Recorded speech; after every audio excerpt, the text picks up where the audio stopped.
Cool. Let's get started. So let's start with our first chant of the class. Om Asato Ma Satkamaya Tamaso Ma Jyotirgamaya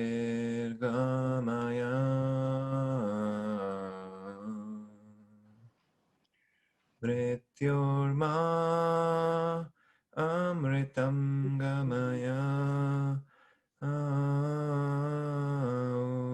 Shanti Shanti Shanti Om. Cool. So welcome back, everybody. This is I think week 8. So we're kind of in the second half of our journey together. So in the last class, we kind of went through some of the ways in which people who have reached the final goal, how they would act, what would their behavior be, would they be motivated to do anything, would they even act. They were given some ideas. And then we were also told about, what is action, what is inaction, can we do action in a way where we don't accumulate karma, because all that we are trying to do is we are trying to see something that we already are. And the reason why we don't see it is because our attention is on our desires, on our goals, on all these things that we want to do, which is fine. That's being human, and we are born with those things, and we have this human potential and this unlimited possibilities that make us human. But the problem is, like, those things come in the way of us seeing our true nature, and then we get entangled with all of our desires and all of our needs and all of that. So the process that we're going to go through, or we're going through, is how do we act in a way where, when we are acting, we are reducing, or we're fulfilling some of those insistent desires that we have. And once we are finishing and fulfilling them, they are no longer insistent. So then we can choose to focus it on them or choose not to focus on them. And when we choose not to focus on the desire, there's something else to focus on. And that's what we're trying to see. Can we focus on the core of our being? So we're sort of moving along our journey. I think we were on chapter 4, verse 23 or 20. I think maybe we finished with 23. Maybe we can read that again.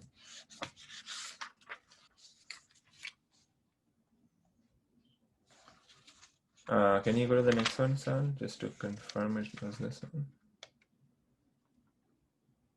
Yeah, okay, so it was 23. So basically we were talking about the person of knowledge, the one who is devoid of attachment, whose mind is liberated, whose mind is knowledge. They act in a spirit of sacrifice, which is to serve society, to not depend on the outcome, not depend on the fruits of action. And this person is actually not maybe talking about the sage. This is talking about anybody who acts in this way. Their karma is being dissolved, because what's happening is, when we are acting, we are not thinking about our limited ego. And because we're not thinking about our limited ego, we're not thinking about whether I'm going to be okay, what's in it for me, am I benefiting with this action, all of those, like, what about me sort of thoughts that we have. If we don't have those while we are doing action, then those actions are not building up more and more bonds, and karma is how we frame it. So that's how we want to act. And which is why single pointed attention is very good, because when we are acting with single pointed attention, we are not thinking about our stupid selves. We're not thinking about all of those, selfish desires that we have.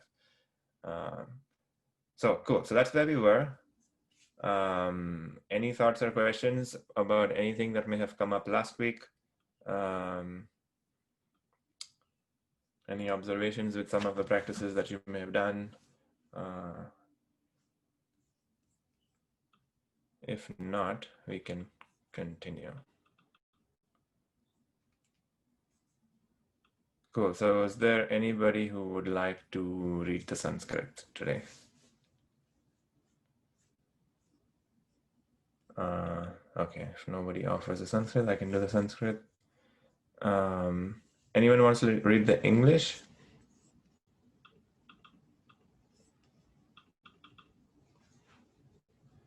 Okay, I will read the English too. Cool. So let's do verse 25. Deva meva pare yajnam yoginah puryapasate brahma navarape yagnam yagne naivopajuhrit juvati. Some yogis perform sacrifice to devas alone, deva yajna, while others offer sacrifice of the self as sacrifice by the self in the fire of Brahman.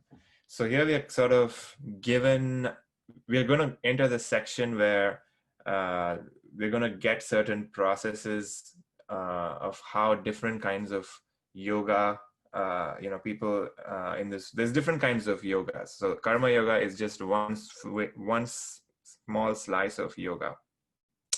But there's, Kriya yoga, there's Hatha yoga, there's Jnana yoga, there's all these different sorts of yogas, and all of them are,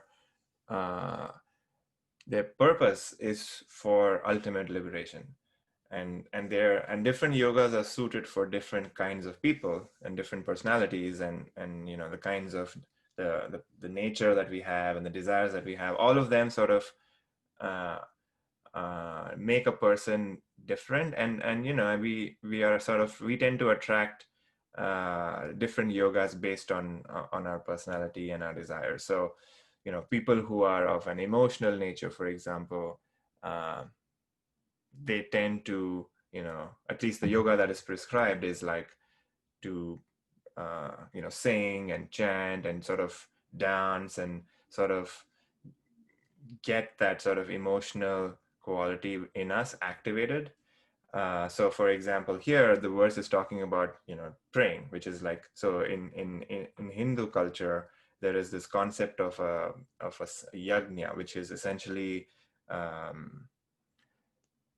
there is a deity and you're essentially praying to the deity and you're offering food and fruits and maybe even books and wealth and all these different objects to them, and you're making an offering and you're essentially invoking the deity, and the deity usually represents a creative for some sort of force. So it could be creativity, it could be wealth, it could be intelligence, it could be I don't know, like all these emotions. It could be anything in this. So in India, there's a god or there's a deity for every possible thing that you can think of. So depending on what we are trying to invoke for, so let's say we are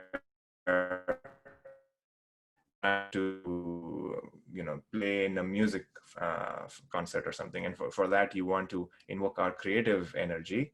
You would essentially offer a sacrifice to this creative force, and by that you're invoking the creative energy within us. So everything, we have to think of it as like there is no other. It's like everything that we're doing to invoke within us.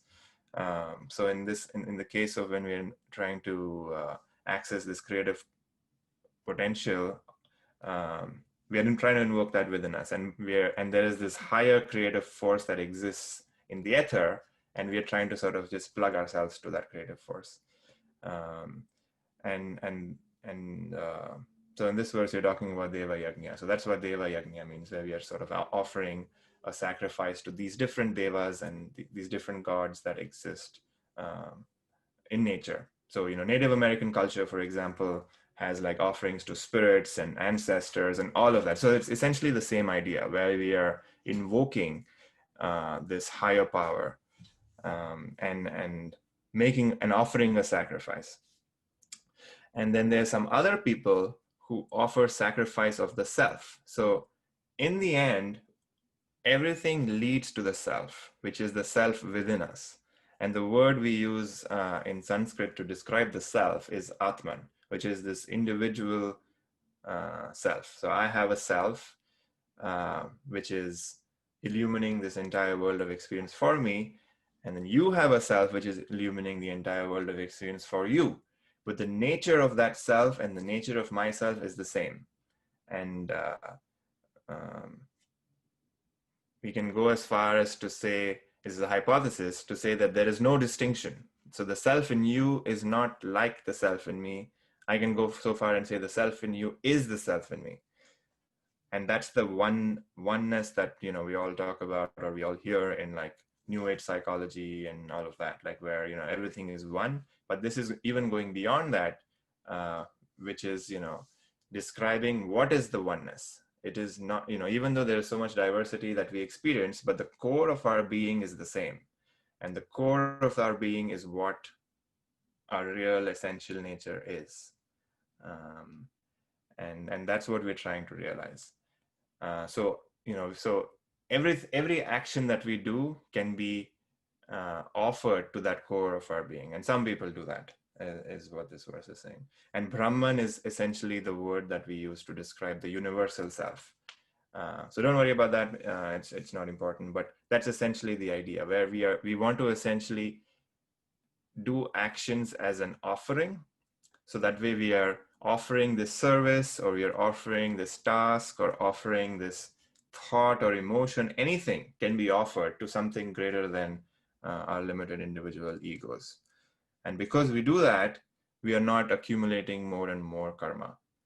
Because karma is essentially action. So any action that is done from an egoistic standpoint is an accumulates us, which is like a baggage, right? We're essentially carrying the weight of that karma, and that weighs us down.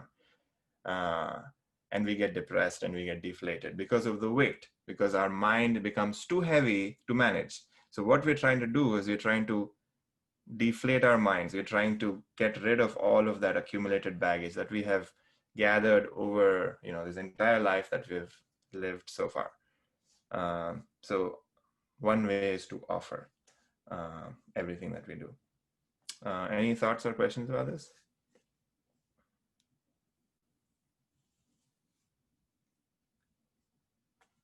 Cool. Let's move to the next one.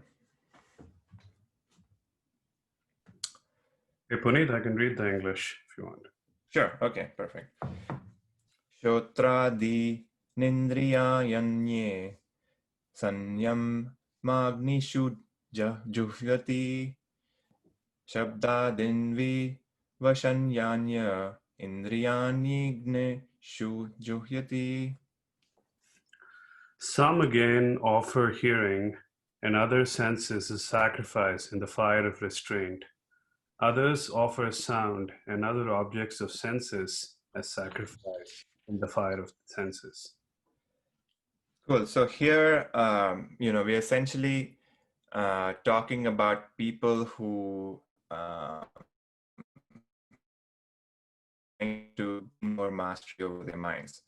So this entire world of experience, or this entire world that we perceive, is perceived entirely through our senses, right? Through our ears, through our eyes, nose, touch, and tongue. So these five senses are operating, and they are gathering stuff.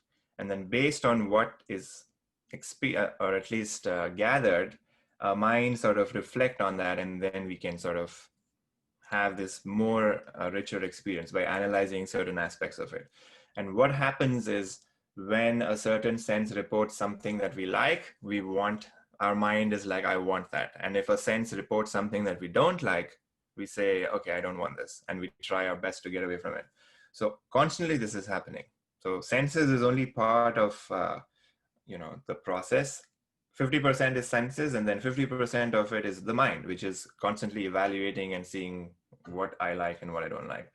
So some people essentially try to stay at the senses level, never try to enter the world of the mind, which is the mind is the one that is constantly creating judgments and all of that. So here we are basically getting a sense of like, okay, when if I can if I know for a fact that all of my experience, everything that I experience is just my mind presenting ideas, and those ideas are coming from my past experiences, they are not, you know, somehow mine in a way. There's no sense of like ownership, right? Like everything that I experience is essentially just a reflection of the past.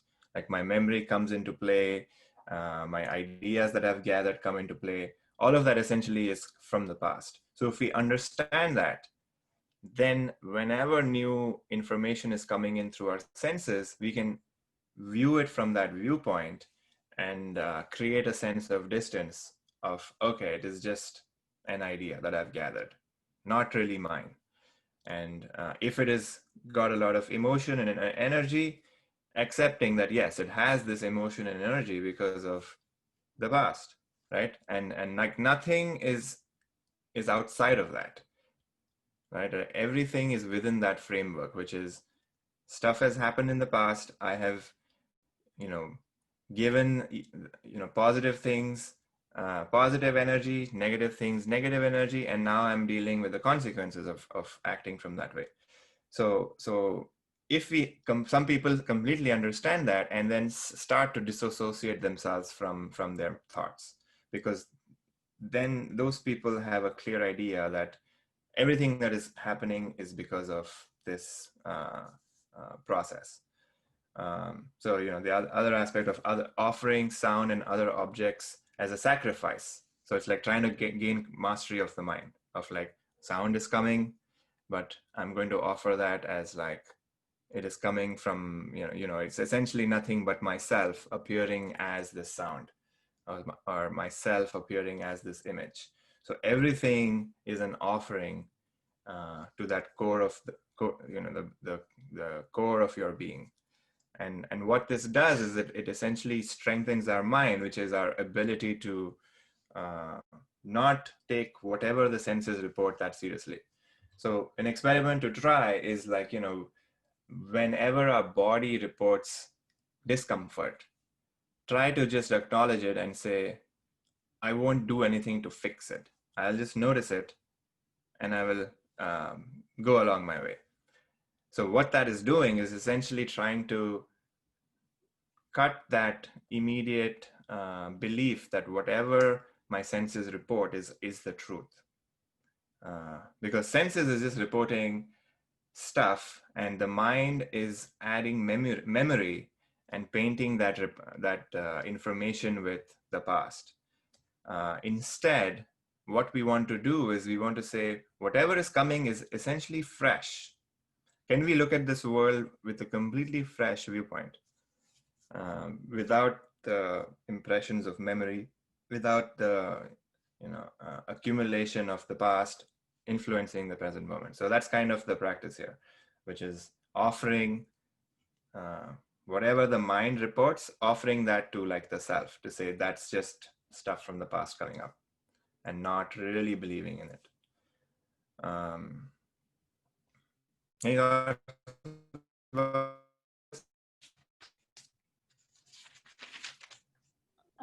Puneet, I had a question Sure. regarding in the English translation.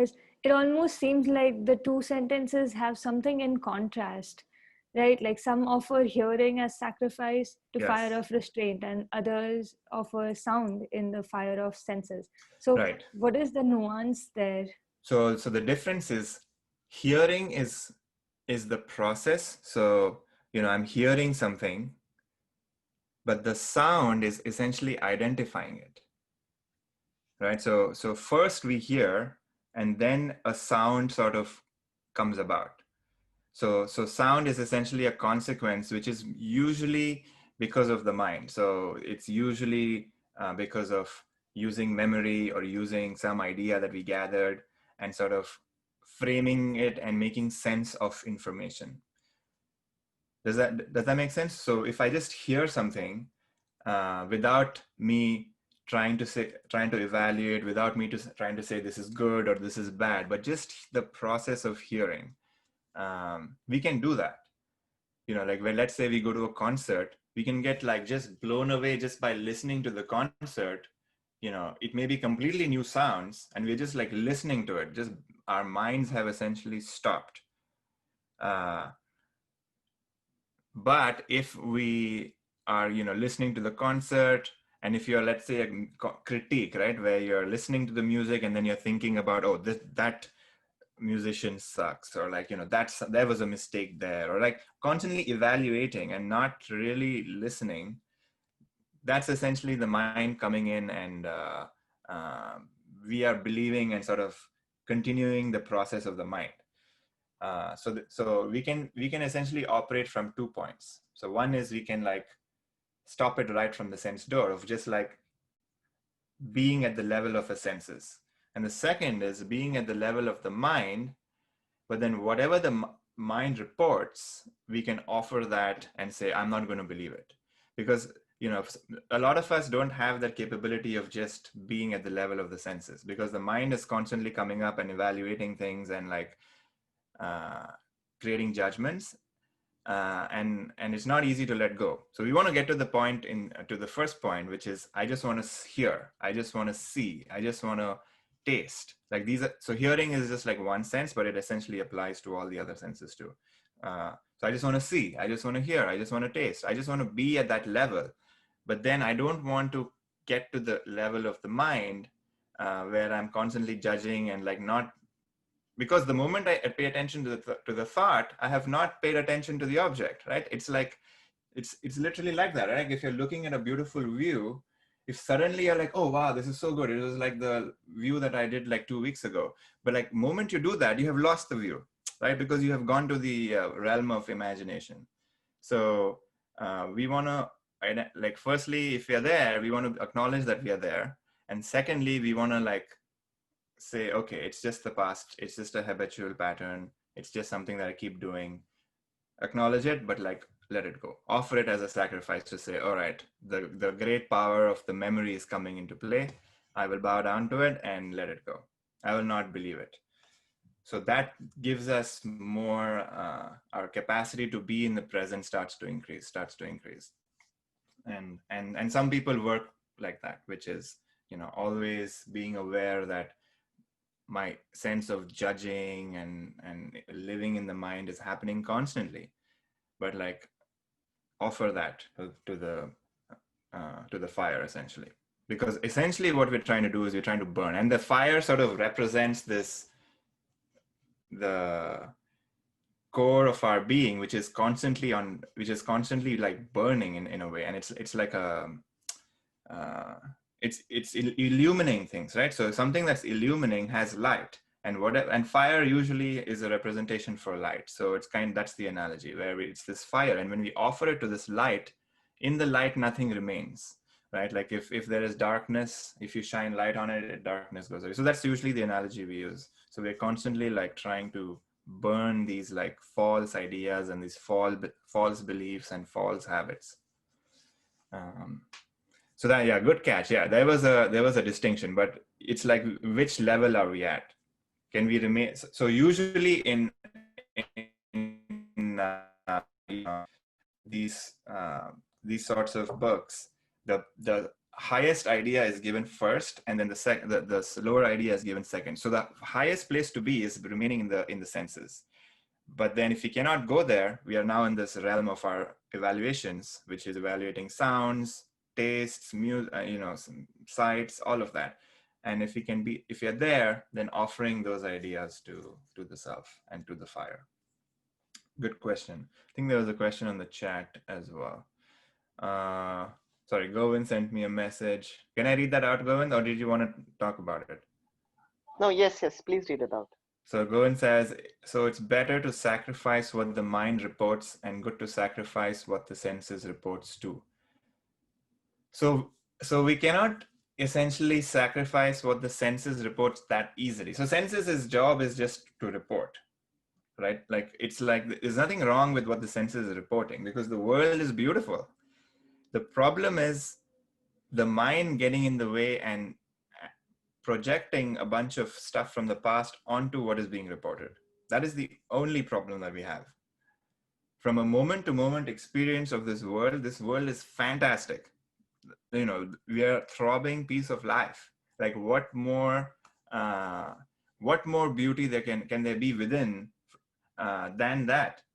And if we can live from that place moment to moment, there's nothing to offer at all, because, you know, or yeah, there's nothing to get rid of, because everything becomes beautiful and everything has this deep presence, moment to moment. And only issue is the mind coming in the way. And you know, the mind is also a tool. It's mostly like, do we want to, if the mind is reporting stuff without us choosing to, then that's a problem, right? Like mind is useful to solve problems. The mind has the capacity to use information to make a determination. That is the quality of the mind. It's just, the problem is that now the mind itself has become a barrier where we cannot sort of really experience the world without the mind coming in the way. So can we put the mind on the side and say, I'm going to experience the world, but I need the mind to solve a problem, use the mind to, you know, solve the problem. So the process is like, get to a point where the mind is no longer a problem, and then you can then come back into the world and do whatever you're doing, and it doesn't matter, because then the mind is essentially a tool rather than the king in your, or the queen in your experience. Does that make sense, Govind? So basically, this verse is trying to say that let the fire or knowledge of enlightenment, you know, experience what the senses are reporting at face value. Like, let's call the spade a spade, rather than being manipulated by what the mind calls it. Is Correct. that's what? Yeah. Yes. Okay. Cool. Yeah. So you just understand Okay, what the next. mind is doing, which is, it is reporting stuff, and it's always And reporting. don't fall for Yeah. and don't fall for it. Yeah. I mean, it's like, it's not the entire truth, right? It's like, it's reporting stuff, but mostly it's always polluted with our memory of the past. And because it's polluted with the memory of the past, we are missing what is actually happening. And take it with a grain of salt. It's not always true. And not to say that the mind is useless. It is actually very useful. It's got its limitations. So be conscious of that. So a very deep verse. Yes, very deep verse. So like all verses, yeah. Cool. Any other questions or thoughts?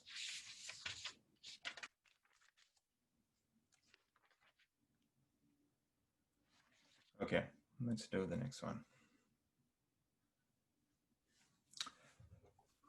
Sarvan indriya karmani pranakarmani chapare atma samya yagno juhvati jnana dipite. Others again sacrifice all the functions of the senses and the functions of the breath, vital energy, in the fire of the yoga of self-restraint, kindled by knowledge. So here we're given what Kriya Yoga people do, or what like Hatha Yoga people do, or Raja Yoga. There is the different sorts of yogas that are prescribed as well, where you are first to get control of our senses. You know, there's a lot of like disciplinary prescriptions that are prescribed. So, you know, diet, you know, how much asana, like basically getting your physical body into a specific fitness, you know, controlling your diet, like doing a lot of like breathing exercises, all of that. So you're essentially getting your body in a state where you're no longer swayed by its physical discomforts. So you know, your body is no longer a problem. So that's like the first sort of step. And then the second step is like, there's this the word we use for vital energy is prana, but and usually the doorway to prana is the breath. And energy is nothing but like how we feel on moment to moment. Like now I'm feeling low energy, but like I could feel high energy, I could feel medium energy, and that all depends on what we're doing, what we're eating, what we're thinking. All of those are inputs that determine how much energy we have on a daily basis. So by rewiring our bodies, we can, and like by eating the right foods, we're getting the right sort of physical uh, uh, we're essentially changing the physical form of our energy, like the physical inputs to the energy. And then the next step is to change the mental inputs of our energy, because a lot of the thoughts that we have a certain kind of energy. So if we're constantly thinking about how this world is going to end, then our energy is always going to be very low and like anxious and all of that. If you're thinking about how beautiful this world is and how great it is to be alive, then there will be a different slightly taste of energy. So every thought, every action that we do has an impact on how we feel and how that energy is. So there are these like yogis and kriya yogis and raja yogi people who are doing this all the time, and they have dedicated their life to this process, because all they care about is this final goal. And there's this whole idea that there are these different points in your body, they're called chakras, and depending on certain kinds of practices that you do, you're essentially opening up these different chakras. And finally you want to open the head chakra, which is when realization happens. But it is a long process, because it requires a lot of commitment and effort, and your whole purpose of life is just this. So there's some people who do that, and we can take some it's like cherry picking some good practices from each yoga, every school of yoga, and then adding it and applying it to our own lives. So um, so that's another form of yoga. I mean, I don't want to go too much into it, because that's like another, like, it's just another whole like world of stuff, and it's not really important. But the key idea is that uh, discipline of the mind and body is sort of part of the practice, which is like, how do I get a little bit more control of my mind? How do I get a little bit more control of my body, and not getting swayed by the incessant needs of it? So like if I'm feeling cold slightly, I want to increase the temperature of the room. Like, or if I'm feeling hot, I want to quickly switch on the air conditioning. Like these kinds of like physical things, which you want to start to notice. How much am I doing it? How much of it is unbearable? Like, start to get a little bit more like forbearance is, the word we use. It's called titiksha.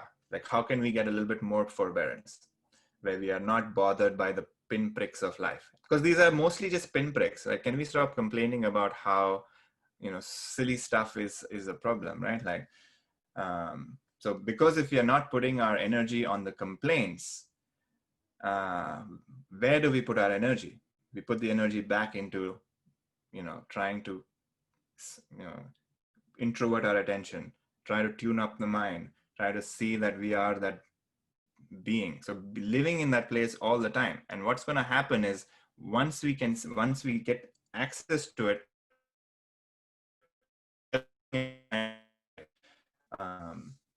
thing is, I mean, like all of our stupid complaints and all of that completely fall away, because they are no longer a problem. They're only a problem because our attention is on it. If our attention is not on it, it's not a problem. Yes, the other day I watched this video of this guy in the Himalayas. He is like absolutely naked. Like, he just has like a loincloth, and he's just been like living out in the snow. Like, he's sitting on the snow, and there's some guy who took a video of him because he was kind of far away. He was just sitting on the snow, and he was just like rolling in the ice, and he was not wearing anything. And he had a dog with him, and the dog was playing with him. But he was like a yogi.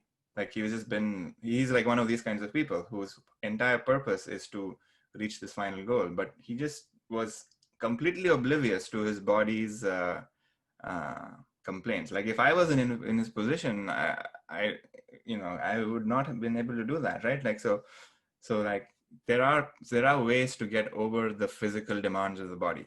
That require, we don't have to be that extreme, is my point, but start to, pay attention to like how much of like small things that we kind of get identified with, and let go of it, and try to let go of it. It may not be easy to do it, but at the first step is just paying attention that this is what's happening.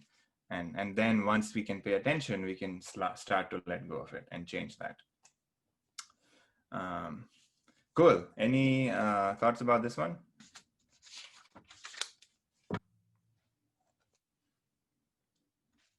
Okay, let's do the next one.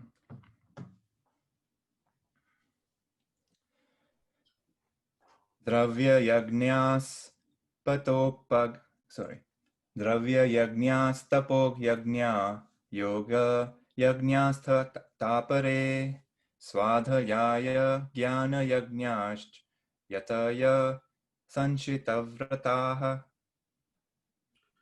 Others again offer wealth, austerity, and yoga as sacrifice, while the ascetics of self-restraint and rigid vows offer study of scriptures and knowledge as sacrifice. So people who are very wealthy, so the previous example of like somebody who has to put in a lot of effort and like make this their entire life about yoga, that's usually accessible only to certain kinds of people, and it's usually the wealthy people, right? Like, so Raja Yoga is called the king of yogas because it was usually prescribed to people who were like king, like in the kingly families or like princely families, or because they didn't have to like work for a living, so they could dedicate their life for this purpose. But not everybody can do that. So so the first one is like, offering wealth, like, donating to charity. All these things are like wealthy people can do that. People who don't have the money, they cannot do it, right? So for those other kinds of people, we can do stuff like study of the scriptures, buying a book and reading it. Books are cheap.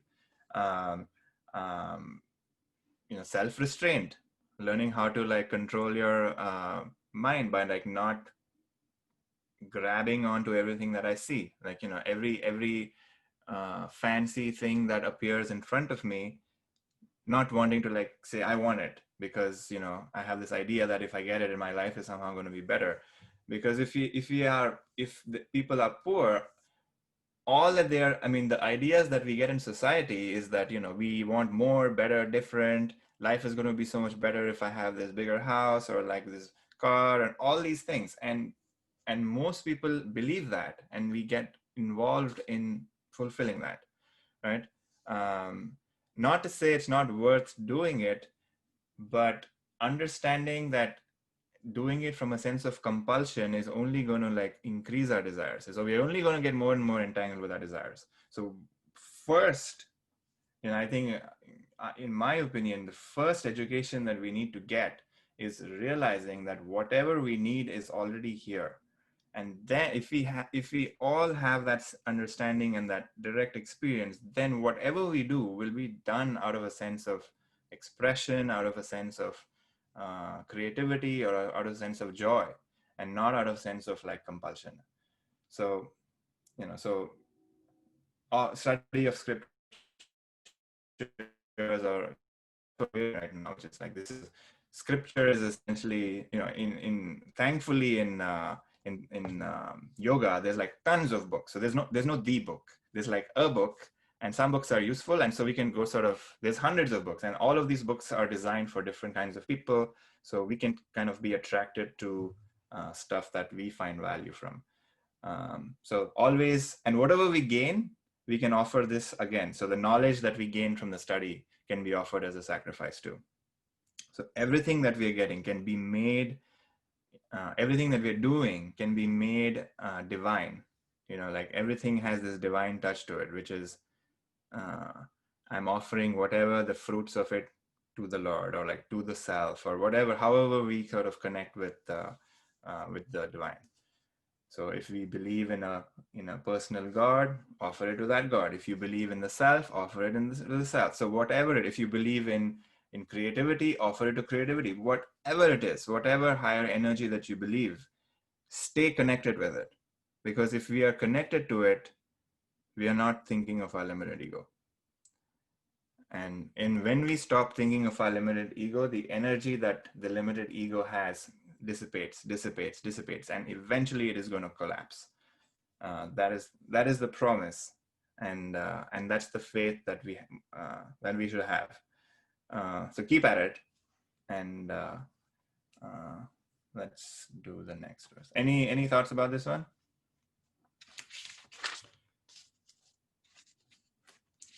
Okay, let's do the next one.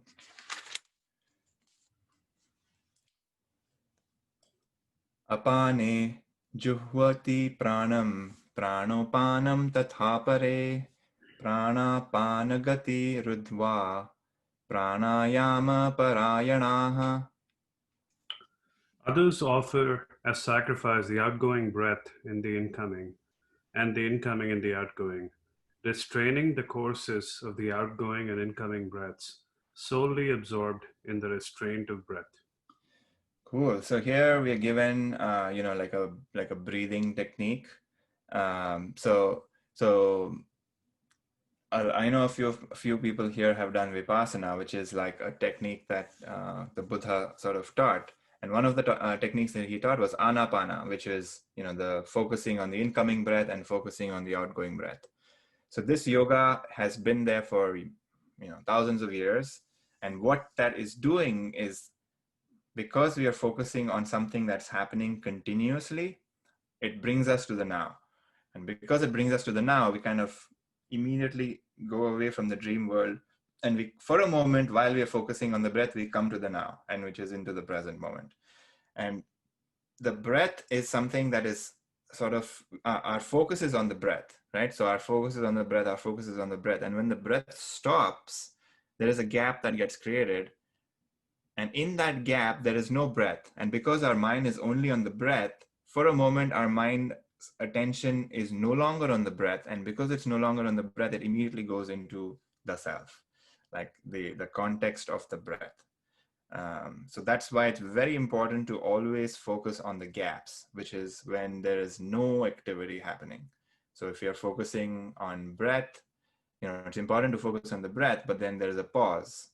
And then the pause is important, because in the pauses, we get absorbed in the pause, in the blankness or in the void. Buddhists call it shunyata. So you're always focusing on the gaps.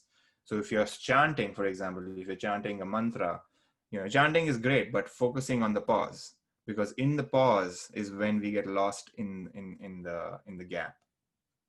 So we want to keep paying attention to the gaps. If you're thinking, you think, but get lost in the pause.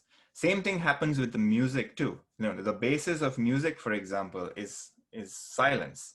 So when there's an orchestra and there's music happening, and suddenly when everything stops, we just like, wow, what did I just experience? Like that feeling when immediately after this insane music, there's just this gap, and in that gap we get lost because our mind has essentially stopped.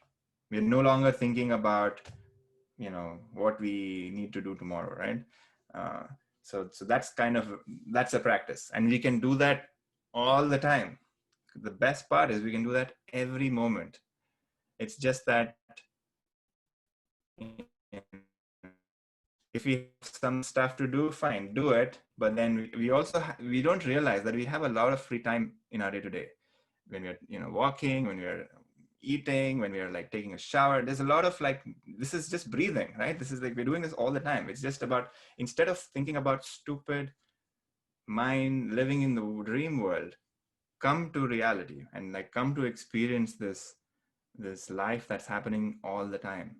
And once we get access to it, then you have reached, we have all reached the end of seeking. So this is one of the meditations that we do, one of the things that techniques that we learn is to pay attention to the gap. And this is why, because in the gap is the self is revealed. So the self is always there. That's, so if the self is something that is to be gained, then it can easily be lost. So it's not useful if it's something that I need to acquire. It's only useful if it's always there, because if it's there, then there's no fear that I'll lose it, or I have to protect it, or anything like that. So that's the beauty of it, which is it's always there. It's just that my mind's attention is on something else. It's on my desires, it's on my thoughts, it's on my feelings, it's on my emotions, it's on my past memories, it's on the fears. So in the breath, when we are breathing, if we can put our attention only on the breath, then there's only the breath which is in the way of the self. And it's there for the while that we're breathing. And then when the gap happens, the breath is no longer there. And that's when we get a slight glimpse of it, if we can pay attention. So if this doesn't make sense to you, it's fine. But slowly, when we come back to this in a few weeks or a few months, read this again, and it will start to make sense. Any thoughts about this?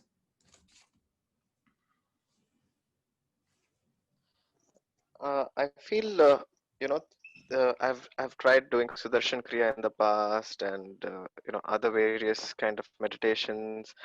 But last week, when you actually spoke about the gap, Puneet, is when I actually experienced it, and I I don't know if that is what you want us to experience, but it just did feel something good, something lighter, something different, something that I haven't experienced earlier.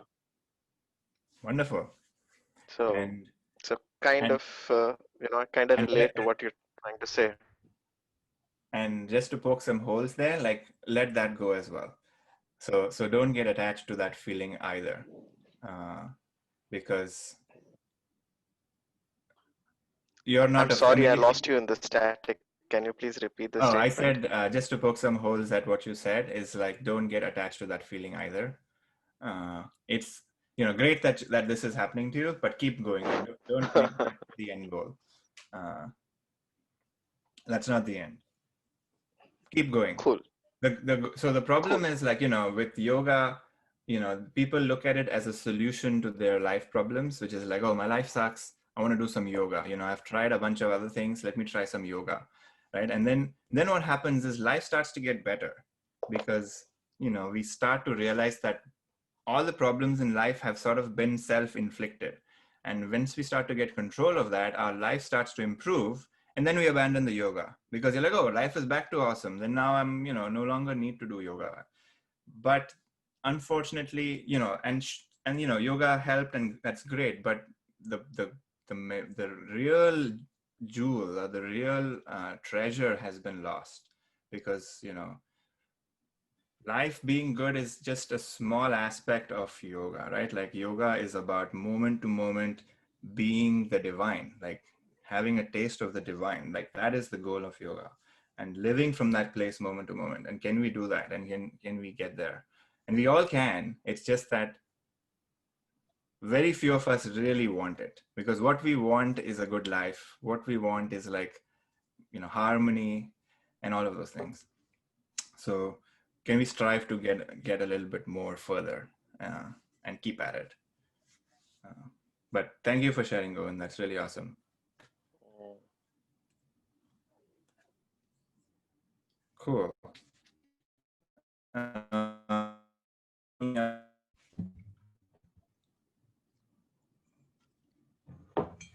Okay, let's do the next one.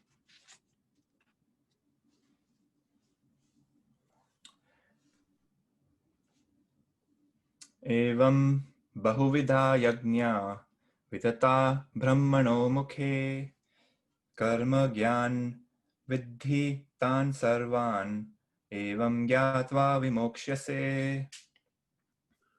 Thus, innumerable sacrifices lie spread out before Brahman, literally at the mouth or face of Brahman. Know them all as born of action, and thus knowing, you shall be liberated.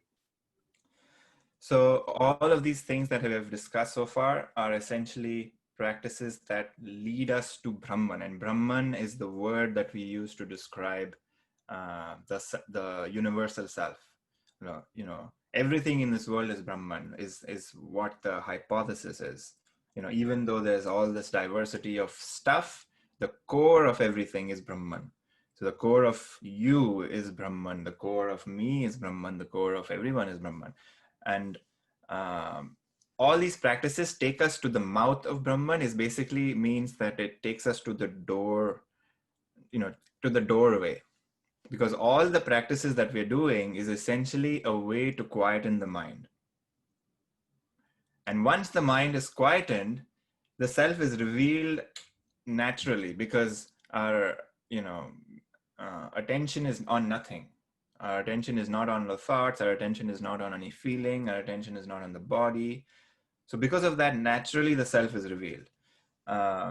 So we have to do all these preparatory practices, like self-control, breathing, pranayama, asana maybe, or whatever, right? Like going on a walk, going on going on hikes where you're sort of forgetting whatever your day-to-day thing is, like changing I don't know, whatever it is that you do. Doing all those things are preparatory things that help us prepare the mind to be able to have a direct experience of the self. Because both bondage and both liberation, they're both properties of the mind. This is what my teacher says, right? Both bondage and liberation occur to the mind. The self is ever free. So what we are doing is we are getting the mind to see that it is unreal. It doesn't really have a reality. It's just that through the process of thinking and through the process of repeated belief, that we have this belief that the mind is somehow whatever it is presenting is true. That is a false belief. And can we challenge that belief?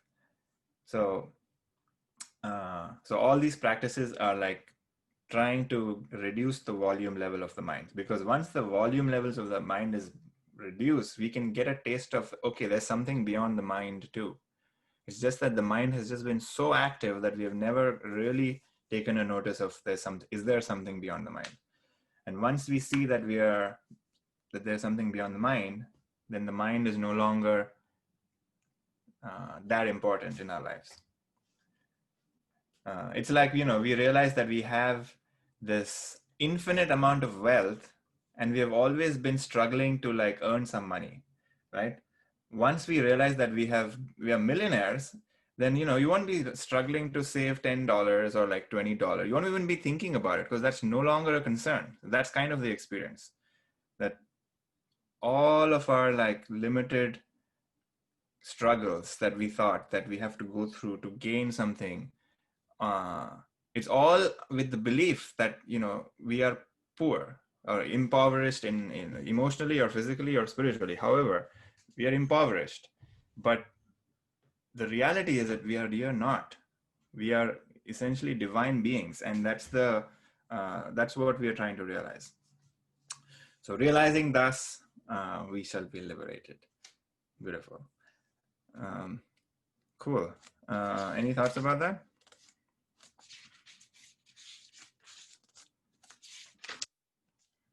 Okay, let's do the next one. Shreyan dravyam yadhyagya jnana yajna parantapa sarvam karma artha jnane pari samaptyate. Superior is knowledge sacrifice to sacrifice with objects, O Parantapa. All actions in their entirety, O Partha, culminate in knowledge. Cool. So Parantapa and Partha are names that Krishna calls Arjuna. So ignore that. That's just like referring to Arjuna. But what he's saying is that all of these things have now been presented. There's like restraint of body, there's listening to the breath, looking at the gaps, offering all actions to something higher, all of that. And then I think I may have missed one verse, which is why this kind of, so superior to knowledge sacrifice So I don't know if we discussed this, but knowledge sacrifice is essentially, oh no, actually we did. So it was essentially study of the scriptures. So whatever knowledge that we are gaining from the study of the scriptures is essentially a direct experience of who we are. So the process of, the yoga is called Jnana Yoga, which is knowledge, yoga of knowledge. And in Jnana Yoga, the process is that we are presented certain ideas, and while we are presented those ideas, we are being put into a certain experience. So both the idea and the experience sort of connect at the same time. So I could say something like, you are not your body, right? And like, try to like let go of your thoughts that you're having right now. Try to imagine that you no longer have any memories, or we are basically going through a process while we are listening to whatever the new idea that's coming in, and both the idea and the process connect, and we have an experience. So that experience is a direct experience rather than just an intellectual experience. So that is always greater than like these other things where, our attention is on something else. So like, let's say I am doing, disciplining my mind through like, not eating certain things. Like, sure, that's beneficial, but that's always like secondary, right? Like it's getting your body ready for like this other experience. So like all these disciplines that we do, like, getting getting a really fit body. The reason why we say you want to have a little bit of a fit body, so that you can sit still for a while. That's the only purpose of having a fit body, not because it's somehow good to have like, a muscular body or something. It's so all of those things are secondary. They are basically things that are then used to then try to like see who we really are. Like, can we sit still without having to move around? Can we like notice that we are not our thoughts? That this body is just an accumulation. All these are ideas, but that is the cause of our liberation, which is, the antidote of ignorance, which is we are ignorant of who we are, is knowledge. So like my teacher, for example, always like sings a song in his class, or like he says that I'm thinking about a song, right? Like, so how many, yoga asanas do you have to do to find out? Or like, how many push-ups do you have to do to like know what the song is? Or how many, meditation retreats that you have to go to find out what the name of the song is? The only way you're going to find out what the name of the song is if I tell you, right? Like, so the song that I'm thinking about is, I don't know, Metallica, Master of Puppets. So now you know. So because you know, you can tell me what the song is, right?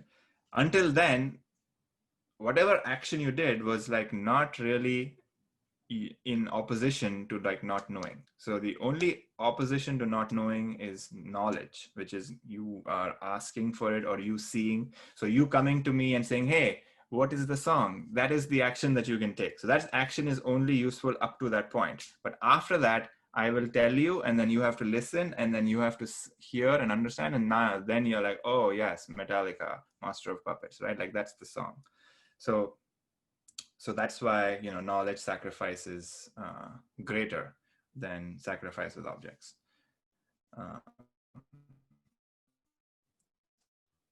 Because all actions in their entirety culminate in knowledge. And that's what the second part is, which is whatever actions that we're doing, in the end, it has to be a knowledge, which is a direct experience of who we are. So everything reveals my self-nature in the end. So all these preparatory actions, they are all like preparing my mind so that it's quiet. And then when it is quiet, the knowledge of who I am is revealed. So that's kind of the implication of this verse. Does that make sense? So how is the sacrifice of the knowledge done? So even like, so let's say you're getting these ideas, what are usually our desire is for like, I want realization, right? It's basically we're always looking for the fruits and not for the process, and not focusing on the process. So basically offering even the realization and even the knowledge as a sacrifice is the idea. So if you go back to like the third chapter, we learned about what is a sacrifice, right? It's basically, you know, offering the fruits to a higher energy or a higher being or whatever, or a higher purpose. So that's the sacrifice idea. And then this knowledge sacrifice is that the process of, you know, the study and all of that is the action that we're taking. And whatever the fruits of that action is, you offer that to the self, essentially, or like to the divine being or God or whatever it is that you believe in. So that way, we are not sort of craving this knowledge, you know, the final knowledge. We are still doing the process, but like, you know, what if it happens, it's because of grace. It's because of, you know, our efforts or whatever it is. Like we don't like are egoistically not thinking about it so much. Good question. Any other thoughts? This was what, 33? Okay, let's do 34.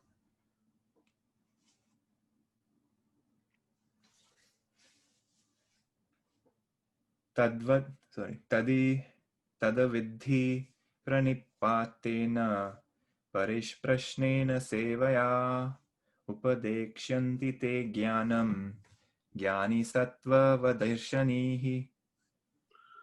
Know that by long prostration, by question and service, the wise who have realized the truth will instruct you in that knowledge. So this is an interesting verse, because here it's sort of indicating that there's only like people who can instruct you in the truth. That's like, if you read it, that's what the first implication is, but that's not always true. The truth is available all the time, right? Like the self is accessible all the time. And the guru is essentially like a word we use to describe like a teacher, or usually is like a person who is like liberated themselves, and like they are essentially talking about what to do and what not to do, and like, you know, prescribing certain practices, very individual, because, you know, every person is in a different stage and all of that. But that is our sort of high level understanding of it. But the subtler meaning is that guru is a device. It's a temporary psychological device, like my own teacher says, or my own guru says. And it could come in as a person, as a human being. It could come in as a life event. It could come in as our own experience. You know, so if something like, or like a boss could be a guru. So anybody who sort of triggers us to notice that I don't want to be caught up in my own world, you know, any event that raises that idea in our heads is a guru, or is essentially a tool that we can use to get out of our minds. Because the entire process that we're going through is trying to get out of our minds. You know, be it by like doing karma yoga, be it by like, you know, doing service, which is like, you know, working for the benefit of society, all of that, right? So all of that is essentially a way to get out of the mind, because when we are doing service, when we are you know, praying, all of that, we are not thinking of our limited egos. We are serving something higher. So so if you look at this verse, if you do find a guru or like a teacher, prostration there does not mean that, you know, you're somehow like you're just essentially recognizing that they are a person of knowledge, that they have something to teach you. Because only when there's that humility that, you know, they know something, can knowledge flow. Because until then, we are going to be too full of ourselves, right? It's like there's nothing going to even be transmitted. So, you know, that's initially, that's why, you know, bowing down and like sort of having that sort of reverence for a teacher is very important. because until that is there will be no transmission. And that's true for anything, right? Like if you're trying to learn something from somebody, you have to believe that they know something. That's why you want to learn from them. So that's the first. And then obviously by questioning, because unless we have questions and unless we are wrestling with ideas in our own minds, we are not churning our own understanding. So we want to keep churning, and we want to keep wrestling with, does this make sense? Like, this has happened, what does it mean? All of that, right? And on each of those questions are going to be personal and unique in that way. And then service is prescribed always, because when we serve other people, or when we are serving society, we are thinking of other people and we're not thinking of ourselves. And that doesn't mean that we have to work as a volunteer or in a charity or that. It's just that every action that we do, we can do it as a sacrifice to somebody else. It could be as simple as making a meal for somebody. It could be as simple as even at work, like anything that you do, you can do it for the company. You can do it for like the benefit of your team. You could do it for the benefit of your coworker. Anything, without thinking about what's in it for me. Because whenever we live from that place, what's in it for me, we are essentially deepening the fear, the greed and the selfishness. All of that we are deepening, because we're just giving that thought a little bit more energy. And any thought that we're giving energy is only going to become stronger. So we want to change. We're basically planting new thoughts, which will take in, right now they're very small and we're kind of watering them. And as those thoughts become stronger, these other like smaller egoistic thoughts will start to go down. And they will, yeah. So once we find somebody, it's great that if you can find a person who's willing to teach you, that's even better, because then we won't be making the same mistakes that they have made.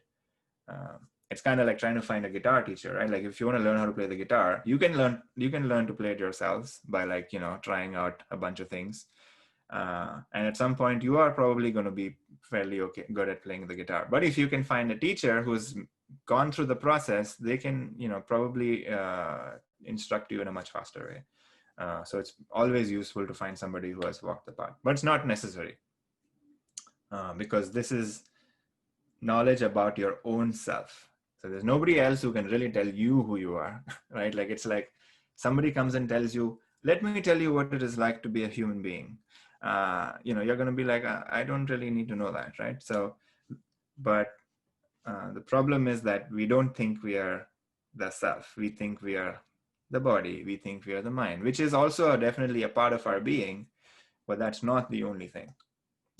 And here is somebody trying to wake you up from that dream. So it's like we are stuck in a long dream, and in the dream there is somebody who wakes you up and shouts at you in the dream, and then you just wake up from that dream. So that's kind of like the analogy of a teacher and a student. Cool. Any thoughts about this?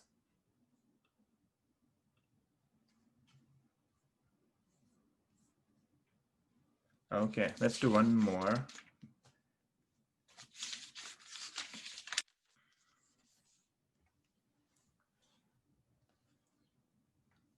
Yajja gyatva na pun moham evam yasyasi pandava yena bhutanya sheshena drakshasyatmanyatho mai. Knowing that you shall not, O Pandava, again get deluded like this, and by that you shall see all beings in yourself and also in me. Cool. So once we have the knowledge of ourself, first thing that happens is we no longer get deluded, and that means that we no longer take the mind and its ideas that it presents as absolute truth.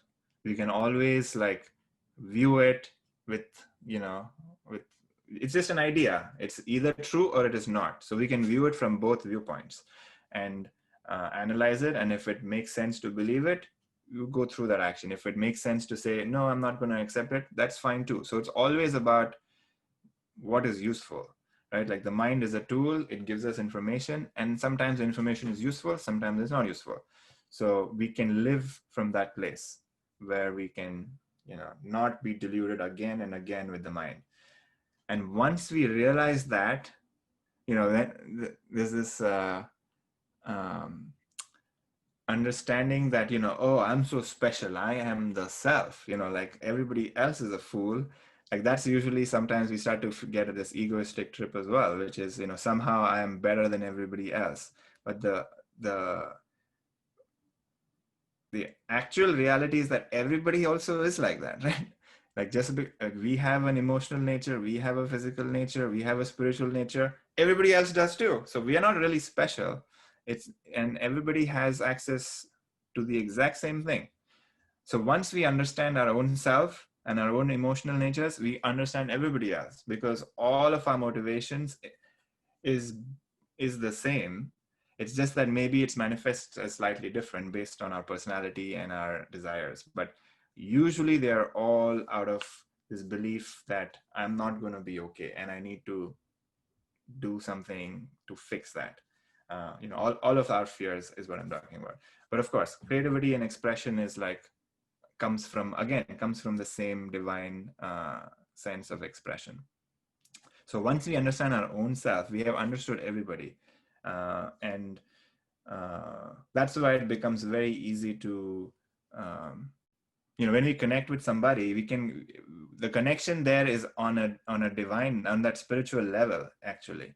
What they say and what they do is like, it is going to vary based on their personality and like their past experiences. But sometimes you meet people and then you just have a divine connection and you don't even have anything in common, but you just connect with them. And that's because of this, because there is this, you have recognized this nature in them, which is the nature in you. And that's what the connection is, because in reality, we are all connected in that way. We are, it's like, we are all like trees, but, we look different and we have different flowers and fruits, but the core of our being is the same. So once we see that, we see that in all the other beings as well. And not just, though, even the guru, for example, is no longer that, because the guru is also the same, even though they may have helped you like realize the self, but in the end they are also just same as you. So everything kind of falls away from that point. Cool. So this is actually a very good place to end. Any thoughts about this? End the scripture, I mean. We will still do our meditation.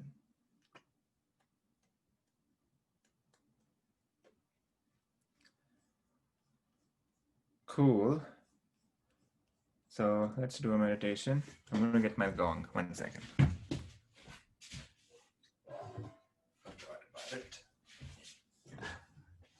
All right. So everybody sit in a comfortable position. If you are lying down, I would recommend sitting up straight. Sorry. All right.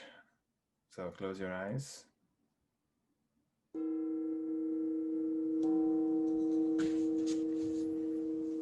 So start by taking a few deep breaths,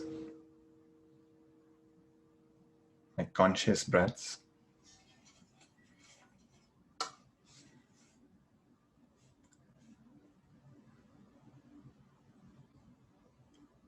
And just gently scan your body and notice if there's any tension or tightness. If there is, just acknowledge it and continue taking deep breaths. And on the exhale, just imagine letting go of that tension or tightness.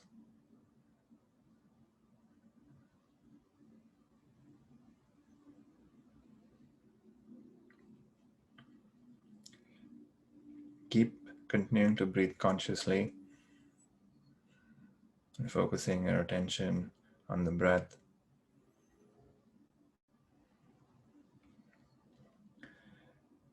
And when you're breathing, make sure that there's always a gap between the inhalation and the exhalation, and the exhalation and the inhalation.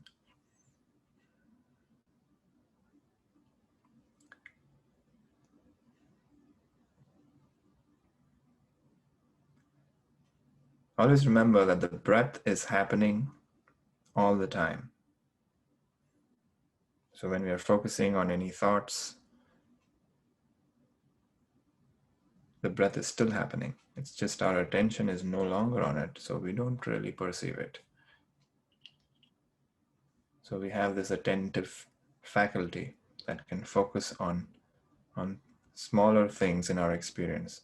So it could focus on the breath, could focus on a thought, could focus on an emotion. But while we are focusing on whatever it is that is being focused on, everything else is not available, or rather not perceivable. But if we want, we can move it back to anything. So we can move it back to the breath, we can move it back to a sensation in the body.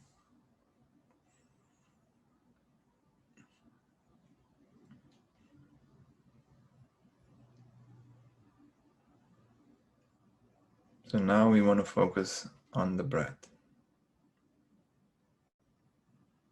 I want to move the attention to the inhalation and the exhalation. And in the gap, there is silence of the breath. And because our attention is on the breath, there's silence in the mind as well. There's no thoughts. Or at least we don't want to suppress anything. But because we are focusing on the breath, the attention is not on the thoughts. If your attention is going on the thoughts, just gently bring it back to the breath.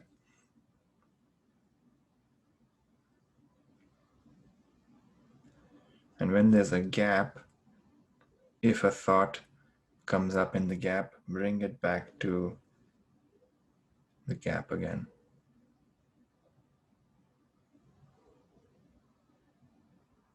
So we want to keep doing that.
slowly bring your attention back to objective reality.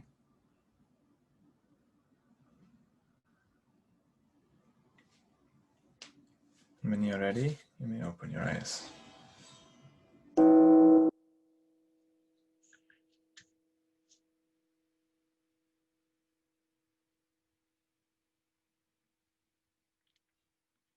So let's end the class with the chant.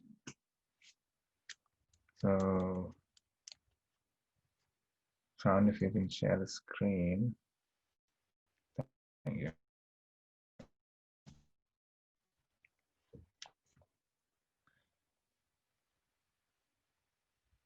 Yogarato va, bhogarato va, yogarato va, bhogarato va, sangarato va, sangavihina, sangarato va, sangavihina, yasya brahmani ramate chitta, yasya brahmani ramate chitta, nandati nandati nandatyeva, nandati nandati nandatyeva, nandati nandati nandatyeva.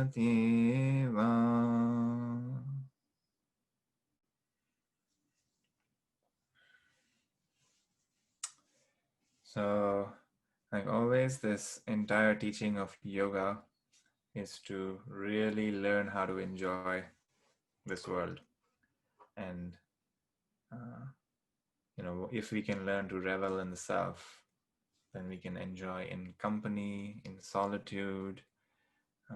We can revel when we are seeking, trying to fulfill desires, when we're trying to stay away from desires. Any point we can enjoy.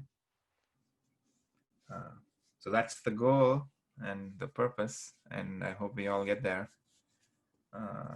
So thank you all for another awesome class, and appreciate you all with your questions and thoughts. And, as always, I'm gonna hang out after for anyone who has any questions.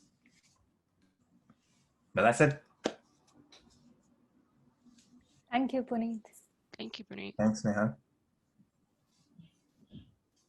Thank you, Puneet.